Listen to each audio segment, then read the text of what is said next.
Et salut à tous, bienvenue sur la chaîne du Grosch, le gros et moche. Aujourd'hui, petite critique sur une série de la saison complète de Dark. Qu'est-ce que Dark? Dark, c'est une série qui te mange le cerveau et qui te détruit à chaque fin d'épisode. Voilà. Très compliqué. C'est une série sur le voyage temporel, le voyage dans le temps, qui te pète le cerveau, où il y a de la consanguinitude. C'est bête à dire, mais c'est comme ça. Mais c'est une série qui est superbe. Donc je vais vous expliquer par rapport à TV Showtime comment ça se passe. Donc il n'y a qu'une saison pour l'instant, elle est allemande, et normalement ils vont peut-être signer pour une saison 2 et 3. Donc la série c'est les yeux du monde entier sont braqués sur une petite ville allemande, Winden, dans laquelle la disparition de deux jeunes enfants met à jour les doubles vies et relations fracturées entre quatre familles. L'histoire prend un tournant surprenant qui les ramène en 1986. Donc en gros, c'est un homme se suicide, on va concevoir, et après je vous dis, un homme se suicide et met une lettre qu'il faut ouvrir qu'à une certaine période.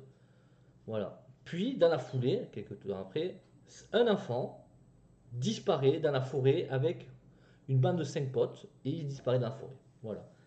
Ça, en gros, c'est l'histoire du début. Donc, en gros, qu'est-ce qu'il faut savoir? C'est que dans cette série, il y a à peu près 50, et pas les moindres, 50 acteurs différents qui sont là assez souvent et qui te pètent le cerveau parce que c'est moi dans le passé, c'est moi dans le futur, c'est moi dans le présent, c'est moi il y a 50 ans en arrière, moi 3000 ans en avant. Enfin, bref, c'est assez compliqué. Donc, en gros, pourquoi l'histoire est compliquée? Je vais vous faire un petit topo pourquoi c'est compliqué, mais que c'est bien parce que ça te bouffe le cerveau par les yeux. C'est que, en gros, la série commence quand le monsieur se suicide. Donc, le monsieur qui se suicide est le père de Jonas, le petit blond qu'on voit à gauche. Donc, ce monsieur se suicide et dit, pour Jonas, pour son fils, attention à toi. Voilà. Le problème, c'est que ce père qui se suicide, vous voyez l'enfant à sa droite, on va le mettre là, vous voyez l'enfant qui est là. Lui, ce petit garçon, c'est celui qui disparaît en 2019. Donc lui est le père de lui. Vous comprenez? Non. Donc lui, quand il est enlevé, en gros, il y a une faille temporelle et pam, on l'envoie en 1986. En 1986, il se marie avec une femme et il a comme fils, lui. Donc en 2019, lui, le petit jeune là, traîne avec son fils, qui ne sait pas que c'est son fils vu qu'il n'a pas encore fait. C'est bon, vous avez compris jusqu'à là? Non, c'est pas grave, ça continue comme ça. Cette femme, ce monsieur là, tombe amoureux d'une femme. Mais plus tard, il apprend, vu que c'est la sœur de ce petit, et oui, c'est compliqué, c'est la sœur de ce petit, qui est le fils de Ulrich, qui, voilà, il apprend qu'il embrasse sa tante. Et oui, parce que plus tard, ça sera sa tante. Pourquoi la consanguinité, vous comprenez? Donc voilà, c'est assez compliqué comme série, mais ça en vaut du lourd, ça en vaut du lourd, parce qu'au final, l'intrigue est de savoir comment aller dans... Donc c'est tous les 33 ans, parce que d'après un ingénieur, tout est formé dans 33 ans pour que la Terre, la Lune, le Soleil, mes couilles en ski soient bien faites. Et c'est à peu près tout, voilà. Donc c'est très compliqué. À chaque fin d'épisode, on apprend des secrets sur quelqu'un, des secrets sur l'autre. Un mec qui vient du passé, du futur, de l'imparfait plus que parfait. Donc ça part en sucette complet.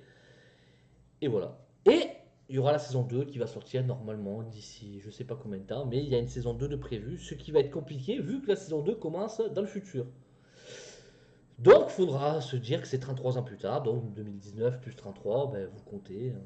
Voilà, ça fait ils seront en 2052 les messieurs. Voilà, donc il y aura 2052, il y aura 2019, 1986, 1953. Et ça joue avec les paradoxes aussi. Donc les paradoxes, ça va être hyper compliqué aussi parce que je sais pas si vous savez ce qu'est un paradoxe. C'est parce qu'on a fait un truc avant que ça se passe après. Cela va de soi. Le problème, c'est que là, c'est parce que ça s'est passé après que ça se passe avant. Un peu comme si vous avez vu l'armée des 12 singes. C'est la même chose, ça te pète le cerveau. Donc c'est la même chose, là, c'est pareil. C'est Ulrich, le père de Michael, de l'enfant qui a disparu, qui est le futur père de l'homme, bref, voilà, veut tuer l'enfant qui fait que c'est lui qui enlève les enfants pour les envoyer dans le passé, le futur, le présent, le plus que parfait, ce que vous voulez. Et en fait, il ne le tue pas, et c'est à cause de ça qu'il devient un monstre. Et c'est à cause de ça que les enfants disparaissent. Mais vu que dans le présent, à la base, ça n'a pas été fait, normalement, le futur, il devrait pas y avoir. Il devrait pas être comme ça, le mec. Vous comprenez ce que je veux dire, hein? Donc c'est parce qu'il est parti dans le passé, tabasser le mec, parce que ce mec-là était dans le futur, que...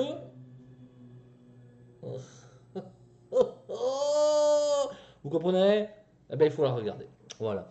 Donc la série est quand même parfaite. Les Allemands nous ont pondu une très belle série quand même, qui envoie quand même du lourd, qui est superbe, qui te bouffe le cerveau, comme je l'ai déjà dit plusieurs fois, qui est très bien noté partout, et où il y aura plusieurs saisons. Voilà. Donc j'espère que ma petite critique, on va dire, c'est plus un spoil, viteuf et tout. Ah si, petit défaut, on est en 2019, ils ont des télés des années 10, allez, des années 50 françaises, c'est n'importe quoi. On ne comprend pas pourquoi. Mais voilà, c'est un petit village, on va dire, c'est peut-être pour ça que ils ont des baraques immenses et ils ont une télé à un corps où on allume comme ça, là. Comme une radio. Voilà, bon, bref, c'est assez bizarre, mais bon, c'est pas grave. Donc vous verrez, plein de secrets, plein de voyages, très compliqués à suivre. Vous inquiétez pas, je suis pas bête. J'ai regardé les commentaires des gens, c'est pareil, les gens à chaque épisode, ils savent plus où ils en sont, et c'est ce qui est délicieux. Voilà, j'espère que vous avez aimé cette petite critique spoil de la planète, c'était pour tester. Voilà, je vous fais des gros bisous. N'hésitez pas à me dire ce qui va pas, améliorer, voilà. Sur ce, ciao ciao!